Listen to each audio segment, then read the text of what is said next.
Bom dia, meus irmãos, que a paz esteja com todos. Uma alegria a gente poder estar aqui novamente, compartilhando da palavra, uma satisfação. Triste pela pastora Silvia, né, que está enferma, mas na oração pela palavra também vamos orar por ela, para que Deus esteja abençoando. E louvado seja Deus. Parabéns aos papais aí, por esse dia especial. Quero pedir a gentileza de vocês se colocarem em pé e abrir a sua Bíblia, a primeira carta do apóstolo Pedro.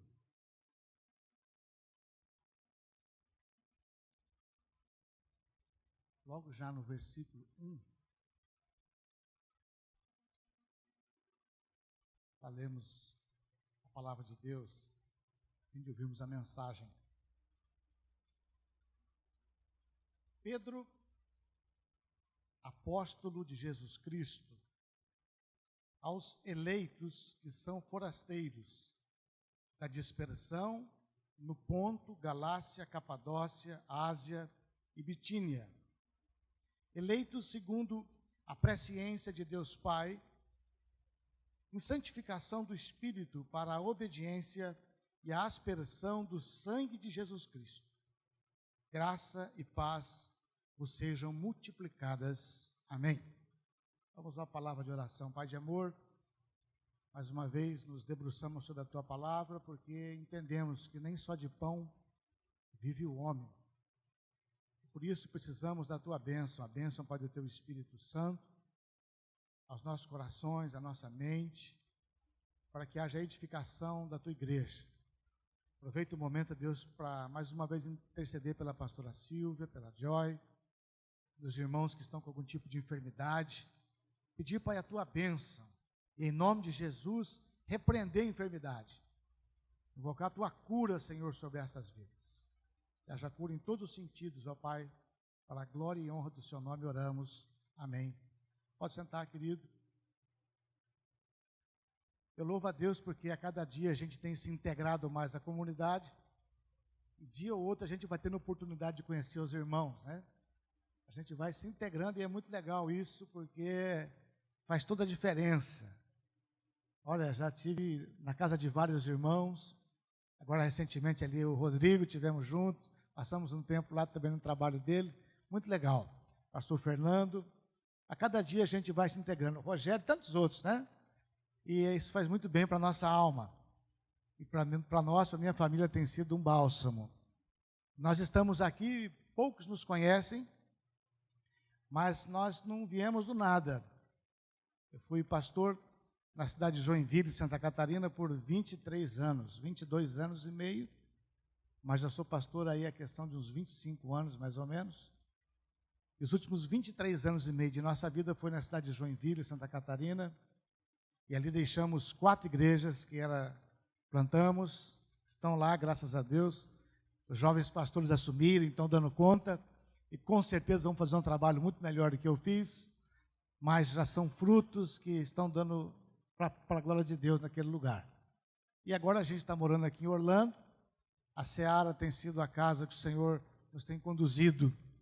Não temos a menor dificuldade de entender isso, e a cada dia a gente espera se integrar mais. E essa palavra de Pedro, essa carta de Pedro, Pedro, apóstolo de Jesus Cristo, aos eleitos que são forasteiros, da dispersão no Ponto, na Galácia, na Capadócia, Ásia e Bitínia, eleitos segundo a presciência de Deus Pai, em santificação do Espírito para a obediência e a aspersão do sangue de Jesus, graça e paz vos sejam multiplicadas. Essa é a saudação de uma carta de Pedro.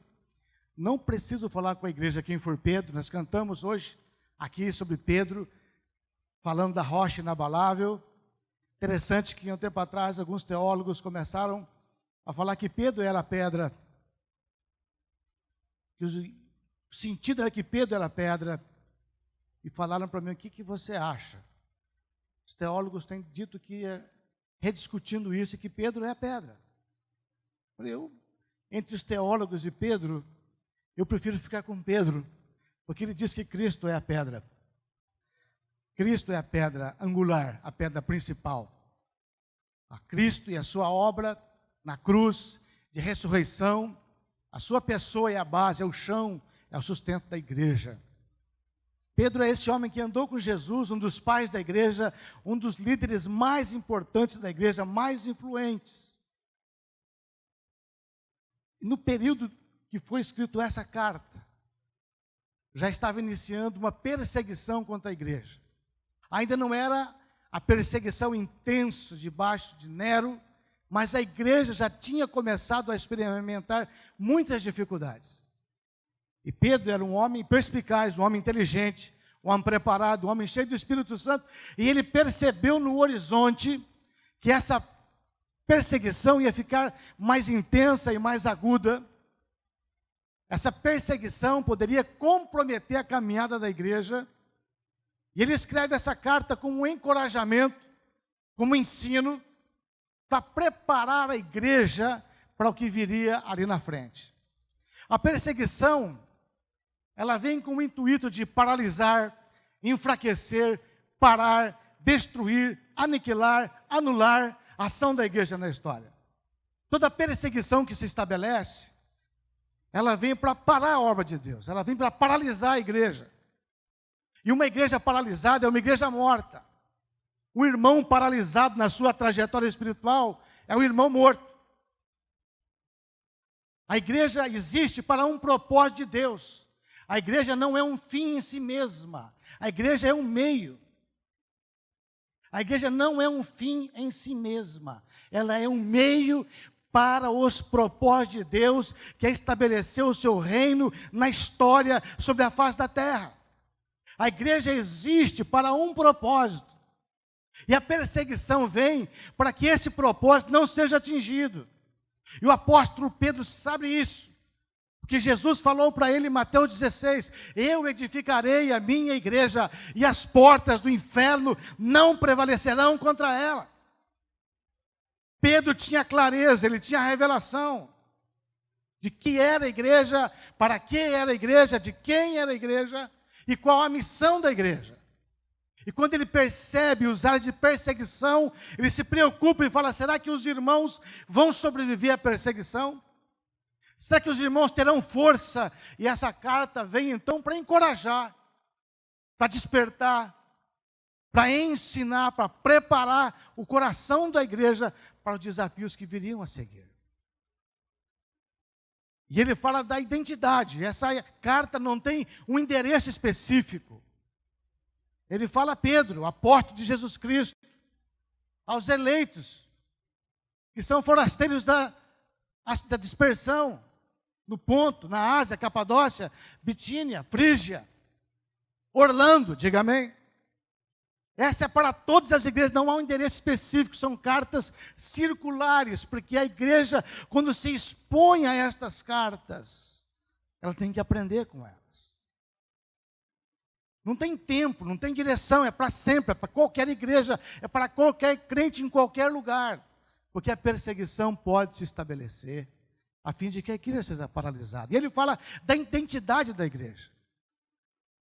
A igreja é um povo, eleito por Deus. Não vou entrar no mérito aqui nem de Armínio, nem de Calvino. Mas diz que a igreja foi eleita por Deus. Nós somos pessoas eleitas, escolhidas. Eleger é escolher.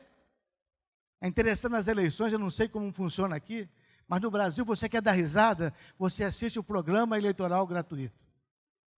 É cômico. Tanta gente se candidatando a alguma coisa, querendo ser escolhido. As coisas mais ridículas você pode perceber. Horário eleitoral são centenas, milhares de pessoas. E todo mundo tem a solução para o Brasil, todo mundo tem a solução para a sociedade. Qualquer um que for eleito vai resolver. Mas poucos são eleitos. Mas Pedro diz que nós somos eleitos por Deus. Que Deus nos escolheu. Deus escolheu você, diga amém. Você foi eleito. Você não acreditou nisso, mas a Bíblia diz que você foi eleito. O Senhor falou, não foram vocês que me escolheram, mas foi eu que escolhi. Pedro fala, eleito segundo a presciência de Deus Pai. Deus escolheu você. Deus escolheu. Sabe quando eu era, aqui alguns antigos vão lembrar, Na escola a gente fazia aquelas partidas de futebol na hora do recreio, depois da aula. E aquele campinho a gente tirava para o ímpar, quem lembra disso? Para escolher os times. Irmãos, eu não sei você, mas para mim aquilo é uma tragédia que até hoje não apagou da minha memória. Tem que fazer cura interior. Eu era tão ruim de bola. Todo mundo queria ganhar o para o ímpar. Por quê?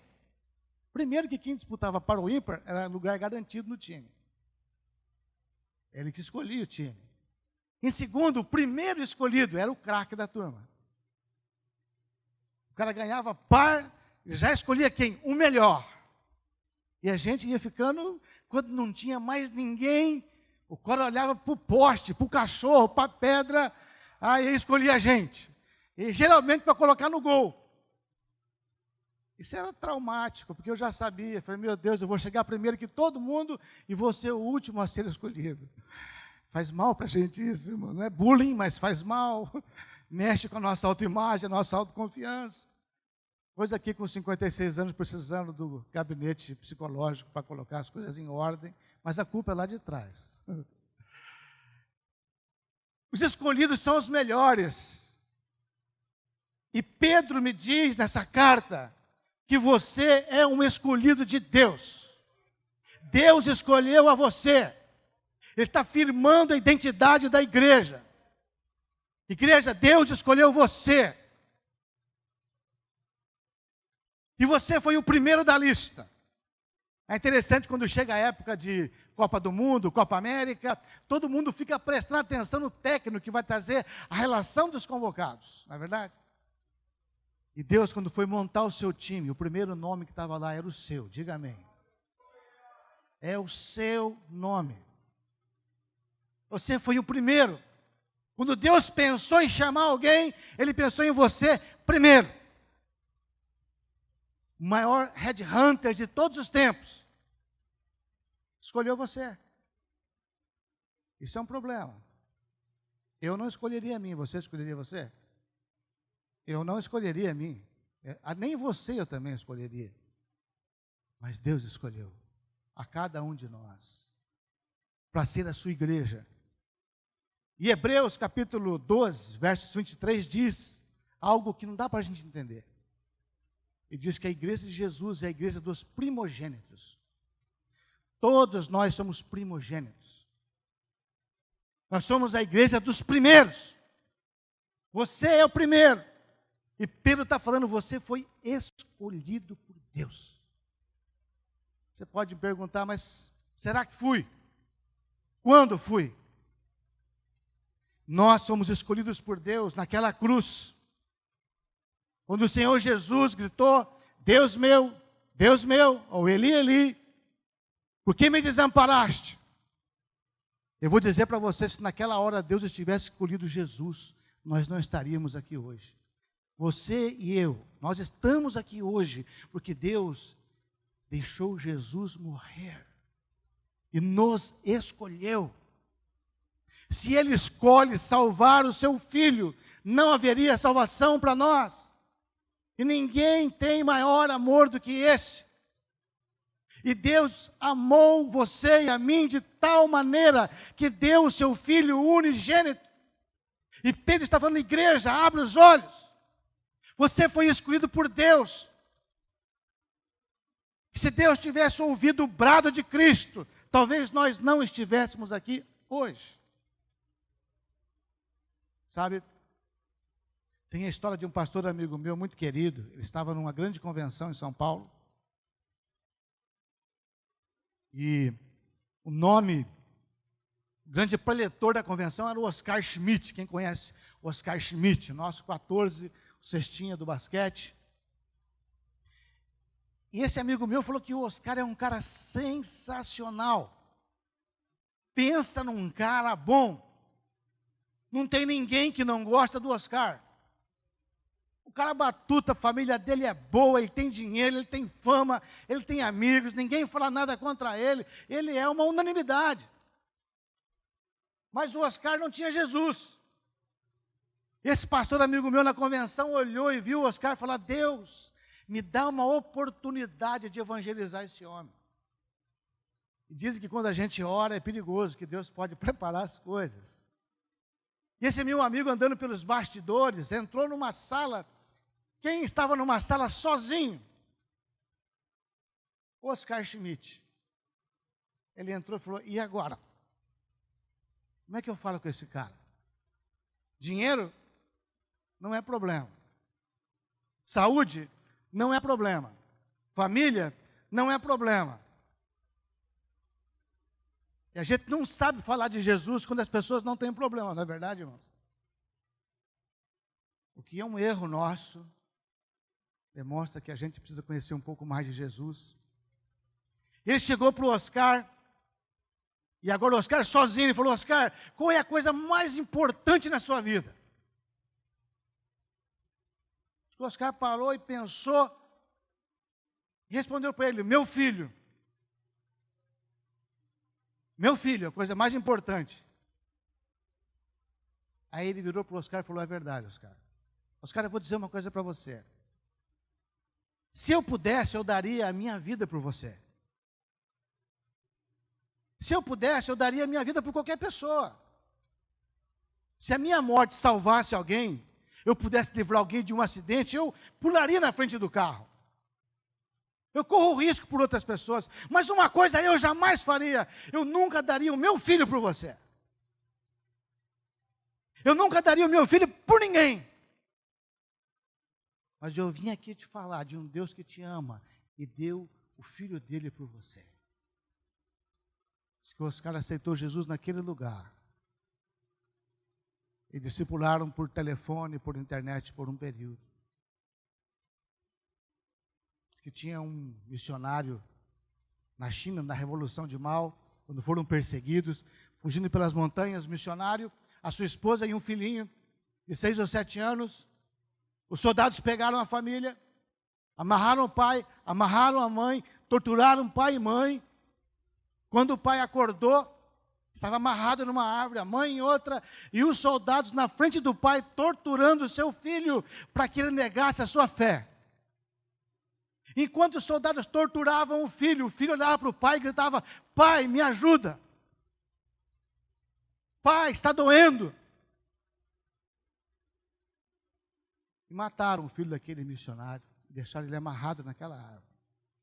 Anos mais tarde, na Inglaterra, ele dando um testemunho do amor de Deus, contou essa história. Alguém se levantou na igreja e falou, olha, você não pode falar do amor de Deus. Porque se Deus te amasse, Ele não permitiria que você entregasse seu filho, que acontecesse aquilo com o seu filho. Ele parou e falou, olha, se eu tivesse com as minhas mãos livres, eu iria contra aqueles soldados, nem que eu morresse. Mas eu sei de um Deus, que quando o seu filho estava morrendo na cruz do Calvário, as suas mãos não estavam amarradas. E Ele, em vez de escolher o seu filho, escolheu a mim. E escolheu a você. Pedro fala, igreja, vocês são escolhidos de Deus, eleitos por Deus.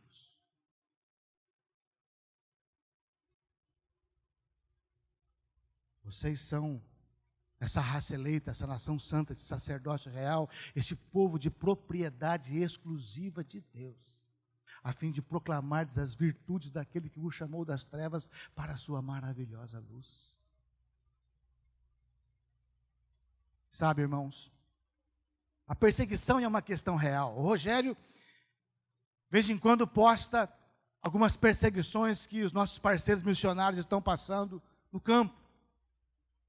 Corta o nosso coração de ver o sofrimento dessas pessoas. Mas há uns 5 anos atrás esteve no Brasil um pastor da China, de uma grande igreja na China. Estávamos numa conferência com muitos pastores ali em Curitiba. E sabe o que ele falou? Depois do 3º dia, ele falou, olha, eu vim dizer que a igreja da China está muito preocupada com a igreja brasileira. E nós ficamos assim. A China é perseguido, é ilegal ser cristão. A igreja é quase que subterrânea. Falou, nós estamos pedindo para Deus avivar vocês, porque vocês estão sendo muito perseguidos aqui no Brasil. A igreja de vocês é fraca. A espiritualidade de vocês é insípida. Vocês são irrelevantes.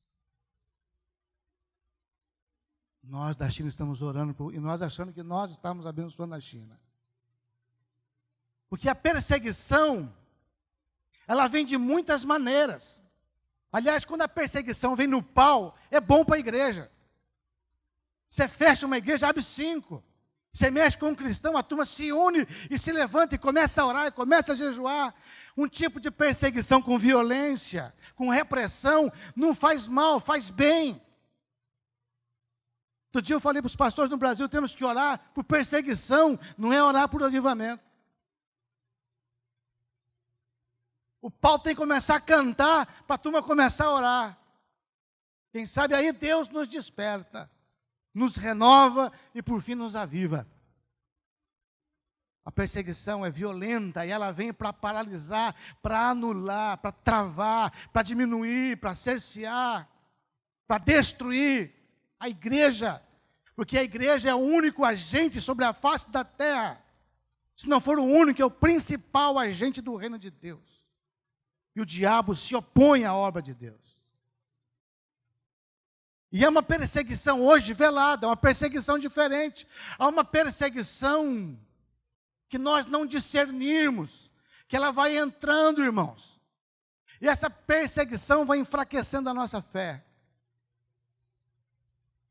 Essa perseguição vem da cultura. Essa perseguição vem das facilidades. Essa perseguição vem para roubar o sentido da minha existência enquanto cristão. Eu começo a me preocupar com tantas coisas, como diz Paulo em Efésios. Não vos embriagueis com vinho em que há contenda, mas enchei-vos do Espírito, falando entre vós com salmos, hinos e cânticos espirituais, salmodiando ao Senhor no vosso coração. Há uma perseguição que vem na embriaguez do vinho.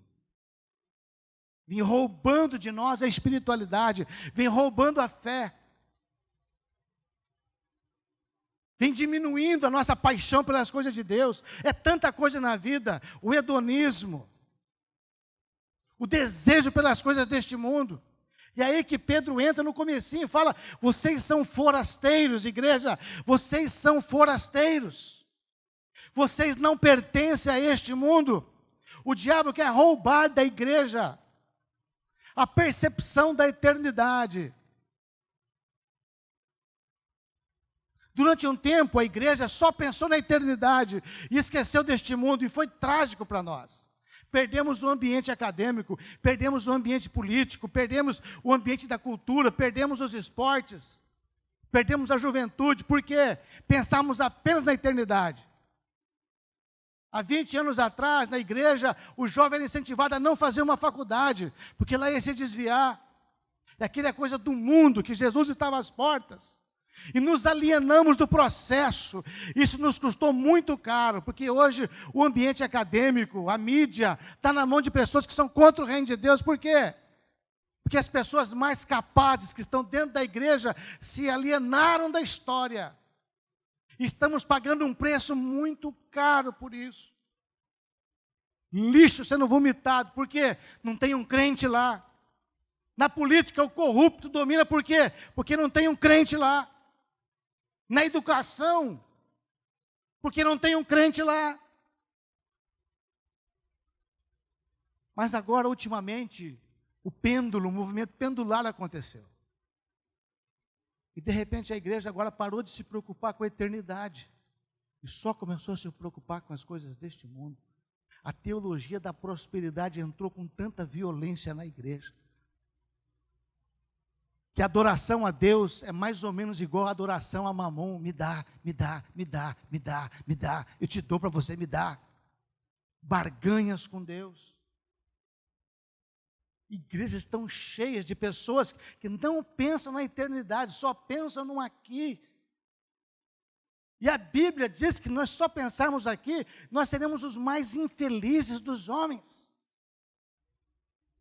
Isso é perseguição que a gente não nota. Quantas pessoas nós temos aqui? Quantos dons preciosos nós temos aqui nessa manhã? Quantas habilidades? quantos recursos intelectuais, espirituais e materiais nós temos aqui sentados nessas cadeiras hoje. Mas o inimigo vai fazer de tudo, através da cultura, nos travarmos. A gente se preocupar só com as coisas daqui. E perdermos de vista que Pedro fala, igreja, vocês são forasteiros. Mais adiante ele fala, vocês são peregrinos. Aqui não é o nosso lugar. Uma forma de perseguição da igreja é tirar a nossa visão espiritual. E a gente viver para trabalhar, para ganhar uma máquina e consumir, e trabalhar e ganhar. E o sal se torna insípido, e o Senhor falou um sal insípido, como lhe restaurar o sabor? Para nada mais presta, senão para se lançado fora, ser pisados pelos homens. Ninguém acende uma lâmpada e a põe embaixo do alqueire. Antes a põe no velador e alumia todos que estão na casa, assim brilha a vossa luz diante dos homens, para que vejam as vossas boas obras e glorifiquem a vosso Pai que está nos céus. Perseguição, e essa carta é para mim. Eu tenho que ler ela e falar, Senhor, é para mim essa carta. Perseguição está aí. E ele cita 3 coisas pelo menos. Eu vou correr um pouco.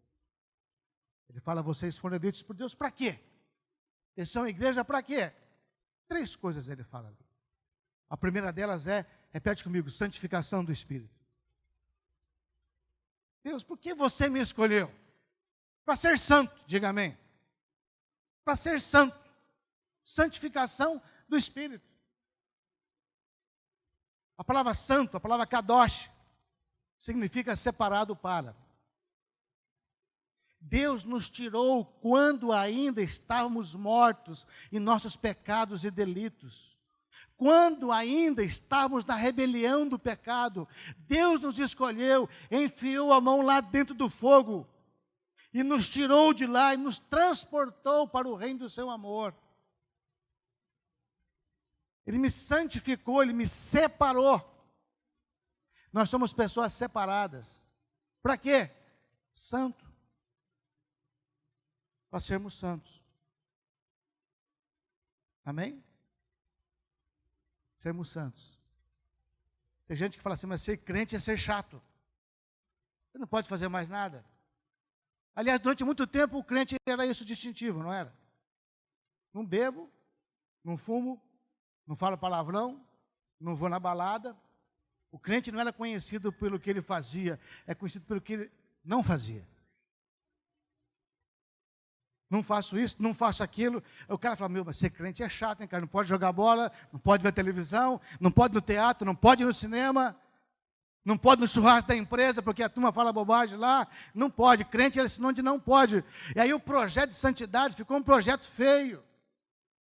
E se você convida as pessoas para ser santo, ela fala, está louco. Deixa eu aproveitar a vida primeiro. Quando eu fizer tudo, aí um dia eu me converto. A santidade, diz o salmista, no Salmo 29, a beleza da santidade. Santidade é uma coisa bonita, bela, é um projeto de vida maravilhoso. Jesus é o grande exemplo de santidade, e a vida dele era tudo, menos monótona, menos chata. O homem era intenso politicamente, teologicamente, em todos os aspectos, ele é o protótipo, o arquétipo do ser santo. E Deus fala, é assim que eu quero que vocês sejam, como Jesus, santos.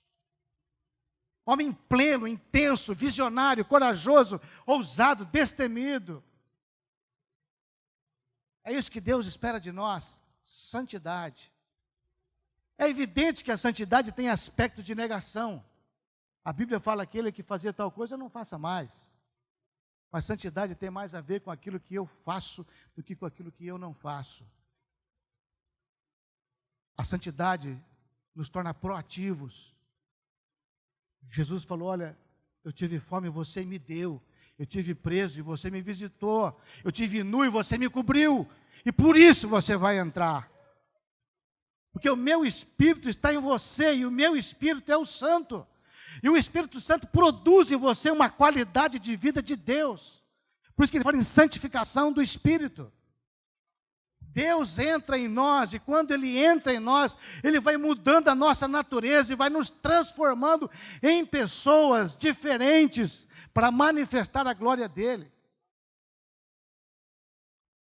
A Bíblia diz, irmãos, que nós exalamos o bom perfume de Cristo e que nós somos cartas vivas do Senhor. Pedro falou, gente, vocês têm que lembrar de quem vocês são. Vocês são santos do Senhor, Ele escolheu vocês para ser santos.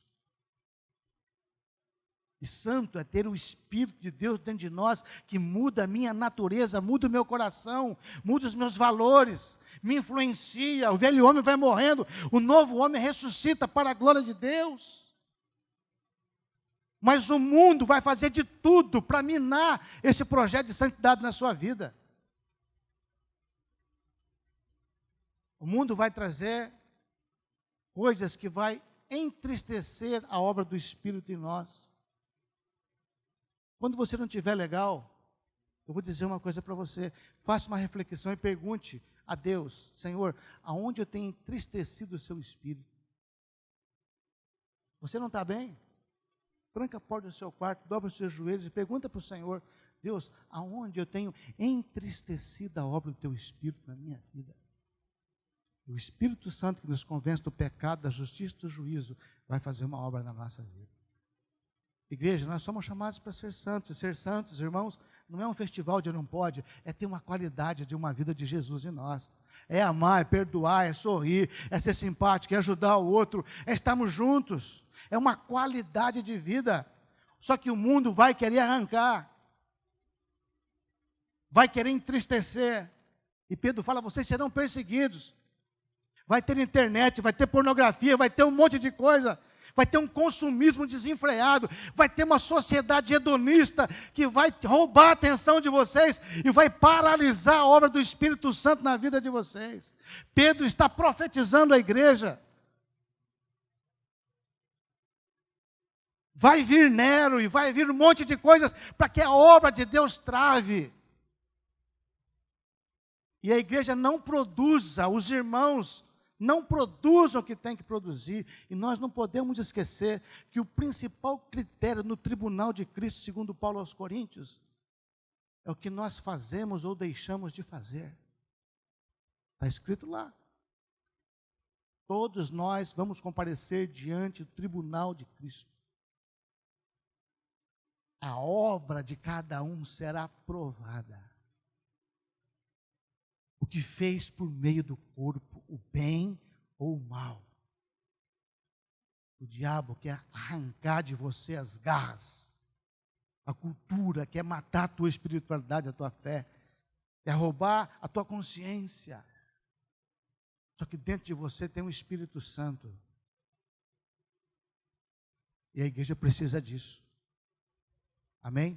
Meu trabalho, minha família, onde eu estou, eu tenho que exalar o bom perfume de Cristo, porque eu sou santo, eu fui escolhido para ser santo. E depois ele fala, e para a obediência, repete comigo, para que eu fui salvo? Para a obediência. Deus deu a sua palavra, colocou em nós o seu Espírito. Antes da vinda do Espírito Santo, obedecer isso aqui era impossível. E o homem fala assim, é impossível obedecer a Deus, é impossível. E Deus escolheu a igreja para falar, não, é possível. O mundo fala assim, é impossível ser casado com uma pessoa só a vida inteira. É isso. É impossível você casar com uma pessoa e conviver com ela 30, 50 anos. O mundo fala isso, a cultura fala isso, a mídia fala isso, os valores deste mundo caído falam isso, mas Deus falou, eu levantei a minha igreja para mostrar que é possível ser fiel a uma pessoa até o dia da morte. Deus me levantou para mostrar que a obediência é possível. É impossível não adulterar. Deus fala, não, olhe para a minha igreja, é possível.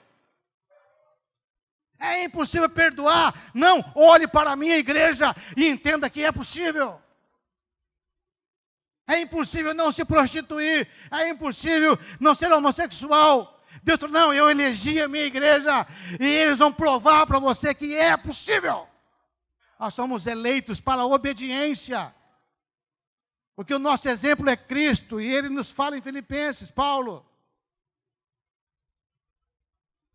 para termos de nós o mesmo sentimento que houve também em Cristo Jesus, que subsistindo em forma de Deus, não teve como usurpação o ser igual a Deus, antes esvaziou-se de si mesmo,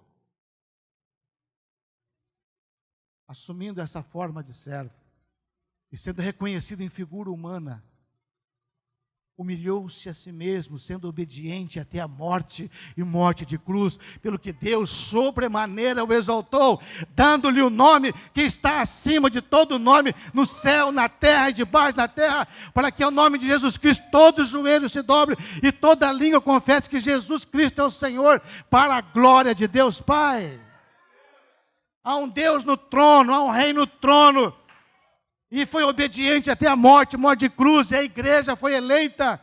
Mas eu não posso congregar, eu não posso andar certo, eu não posso ofertar, eu não posso ajudar. Deus fala, não, olhe para o meu povo, olhe para a minha igreja, e veja que é possível. Nós somos plantados aqui, irmãos, Paulo diz, como vitupério, como espetáculo. A criação geme pela manifestação dos filhos de Deus. Mas o diabo quer roubar isso de mim, de você, da igreja, quer tirar a nossa garra, as nossas presas, quer nos manter no cabresto. E é isso que é perseguição. Pecado entrando, indiferença entrando, a letargia entrando, a mesmice entrando, a falta de vida espiritual entrando, e a igreja vai perdendo a sua força.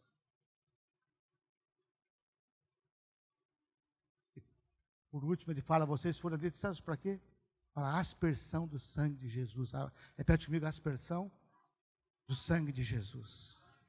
Isso remonta à Páscoa no Egito, na 10ª praga. Quem está vendo aí, vou na casa do Aziel, estão assistindo as 10 pragas. As 10, né, mandamos, sei lá como é que é o nome da novela. Fomos escolhidos para a aspersão.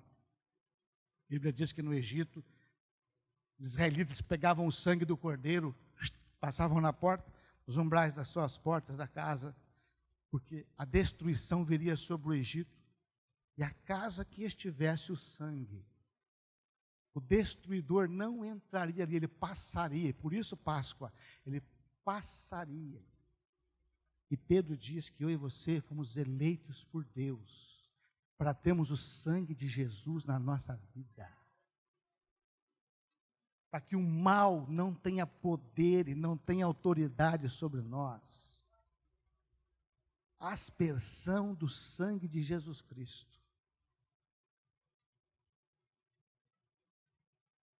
A Bíblia fala de expiação, de redenção de animais, e Hebreus fala, o sangue de animal não tem nenhum valor para Deus, o que tem valor é o sangue de Jesus Cristo. Jesus ofereceu o seu sangue ao Senhor. Tem gente que pensa que Jesus ofereceu sangue para o diabo. Não foi para o diabo, porque ele não tem poder nenhum, já está derrotado. Ele ofereceu o sangue dele ao Senhor, para que os nossos pecados fossem anulados, para que o inferno e a morte não tivessem mais poder sobre a nossa vida. E mais, para a aspersão, nós somos agentes de levar este sangue para aqueles que ainda não conhecem ao Senhor, porque se eles morrerem, eles vão para a escuridão. Nós somos eleitos para aspergir este sangue em vidas que não conhecem a Cristo, levando o Evangelho. Este sangue tão precioso, que nós celebramos aqui sempre no primeiro domingo do mês, na ceia do Senhor. Em Hebreus capítulo 12, 24, também diz que o sangue de Cristo fala mais alto do que o sangue de Abel. O sangue de Abel é o sangue da rebelião. O sangue de Abel é o sangue da desobediência. O sangue de Abel é o sangue do pecado, do homicídio. O sangue de Abel é o sangue do egoísmo, da ambição. Ele foi morto pelo seu irmão. É o sangue da maldade, aquele sangue da minha natureza e da sua natureza. É aquele sangue daquela natureza que não consegue obedecer a Deus. E que Deus não poderia andar conosco. Porque Em Êxodo diz que se Deus andasse no meio do seu povo, Moisés, ele falou, Moisés, eu não ando mais com vocês, Moisés. Por quê, Senhor? Porque se eu andar no meio de vocês, eu vou matar todos vocês, porque eu sou santo. Mas eu vou mandar um anjo aí. Moisés falou, não, Senhor, se o Senhor não for, nem quero nenhum anjo. O resultado ficou caro, porque ninguém morreu, todo mundo mesmo. Para se falar com Deus, entrava uma vez por ano no Santíssimo Lugar. Porque Deus não podia ter comunhão com o seu povo, porque é um povo pecador. Eu e você, pecadores, nossa natureza é ruim. Mas quando Jesus morreu, a Bíblia diz que o véu se rasgou de alto a baixo. Para mim entrar no Santo dos Santos, sim. Mas muito mais do que isso. Para Deus sair do Santo dos Santos. Para Deus poder ter comunhão em todo lugar, porque o contexto é esse. Os verdadeiros adoradores não vai ser mais um lugar, mas em espírito e em verdade. Eu agora, pelo sangue de Cristo, vou a todas as nações. Não estou mais restrito nem em Jerusalém, nem no monte. E o sangue de Jesus fala mais alto que o sangue de Abel. Quando eu vim aqui na ceia, e a palavra fala, examine-se, pois, o homem a si mesmo, minha vontade de sair correndo. Mas eu lembro, não, peraí, eu estou no sangue de Abel, mas o sangue de Jesus chega diante de Deus, e ele fala mais alto do que a minha iniquidade, do que a minha rebelião e do que o meu pecado. O sangue de Cristo fala mais alto que o sangue da maldade. E pelo sangue de Jesus, eu sou aceito na presença de Deus, sem ressalvas. Que ainda que seja vermelho como carmesim, eu vou purificar e fico mais alvo do que a neve. Então a igreja, Pedro está falando, irmãos, recuperem a sua identidade, que a perseguição vai vir. E veio na igreja. E muitas igrejas não sobreviveram. Leia Apocalipse. Hoje nós estamos num trabalho terrível para evangelizar aquela região. Por quê? Porque aquela igreja morreu. Hoje é janela 1040, é não sei o quê, país muçulmano, mas estava cheio de crente lá. E o Senhor chamou eles na carta do Apocalipse, se arrependam, mudem. Porque senão vai acontecer isso, vai acontecer. E aconteceu, a igreja no Oriente morreu. E Pedro está escrevendo profeticamente, falando para todos os crentes em qualquer lugar, cuidado, hein? E a perseguição vai vir sobre você. E não vai vir em forma de perseguição política, muitas vezes. Vai vir numa perseguição aceitável, cultural. E todo dia vai entrando na sua circulação. Vai anulando a sua consciência, vai roubando a sua identidade. A concupiscência da carne, a concupiscência dos olhos e a soberba da vida é o tripé satânico para roubar a nossa santidade, a nossa identidade. Não vamos perder a nossa salvação, não vamos para o inferno. Mas muitas vezes também a gente não vai ter nada para apresentar para Deus. E gastamos todos os nossos recursos. E o Senhor falou, gente, não acumuleis para vós outros tesouros aqui na terra, onde os ladrões escavam e roubam, e as ferrugens e as taças consomem, ajuntai para vós tesouros no céu. Onde o ladrão não pode escavar e não pode roubar, e a ferrugem nem a traça não pode consumir, porque aonde estiver o vosso tesouro, aí também estará o vosso coração. O diabo quer que tiremos o nosso coração, o nosso tesouro de Deus, colocamos os tesouros aqui e perdemos a visão da eternidade. Perseguição não é a particularidade de quem está lá na Indonésia. Eu acho que a perseguição que nós passamos aqui, às vezes, irmãos, ela é mais complicada. Lá o crente é crente. Decora a Bíblia, vai para a oração, né, e evangeliza sua família, e alguns perdem tudo quando se convertem, abandonados pelos seus. Mas a igreja lá não para de crescer. Cresce de maneira exponencial.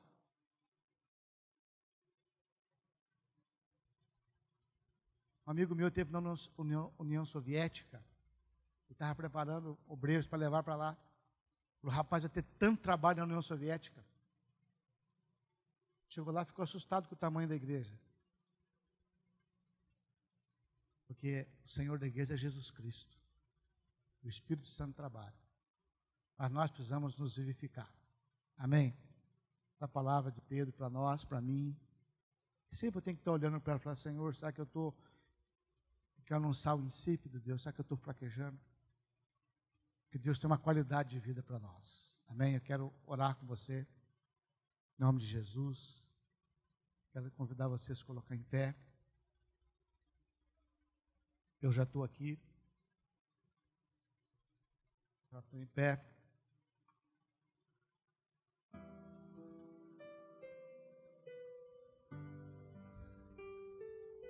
Quero que você feche os seus olhos agora.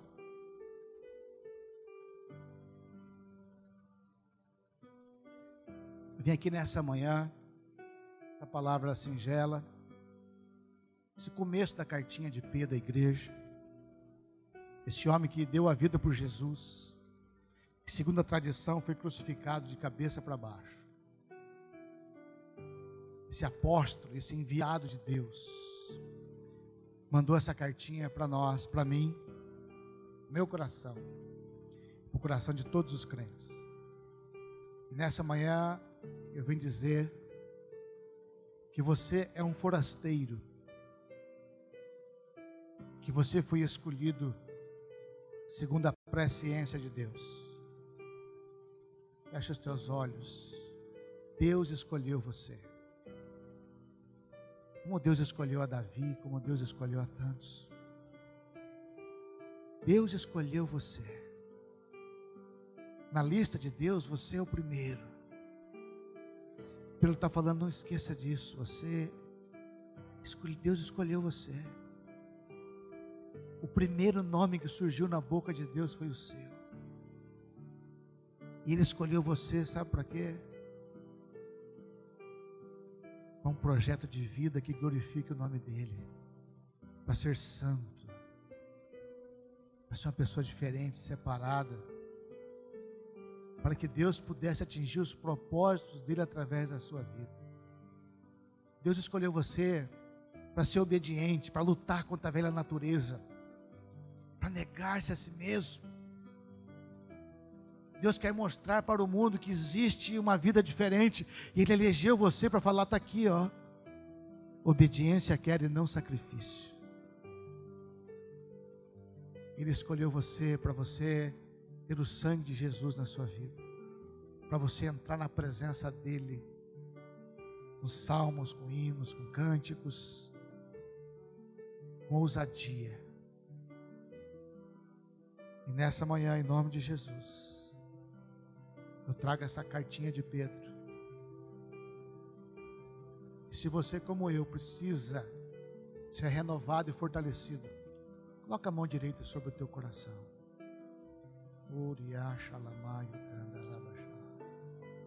A palavra de Deus é viva e eficaz, e ela penetra. Oh, aleluia, santo, santo. Como é que está a tua comunhão com Deus? Deus quer usar você lá no seu trabalho. Deus quer usar você na sua família. Deus quer usar você nos seus dons. Para que você leve o sangue de Jesus para muitas outras pessoas. Que você mostre que santidade é um projeto de vida maravilhoso.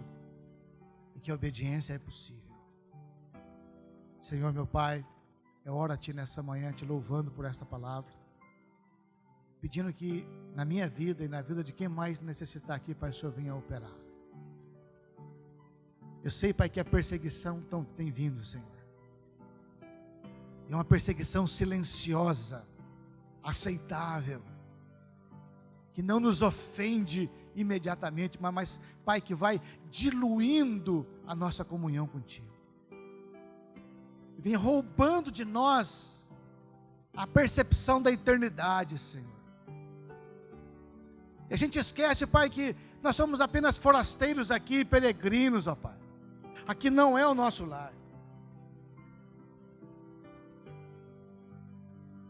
Então por isso eu venho pedir uma bênção para essa igreja, para a minha vida, para a minha família, para os meus irmãos, para a tua igreja nesta cidade, para a tua igreja, Pai, sobre a face da terra, Senhor. Aviva em nós, ó Pai. Aviva em nós, ó Senhor. Em nome de Jesus. Repete comigo: Senhor meu Deus, nessa manhã, eu recebo a tua palavra no meu coração.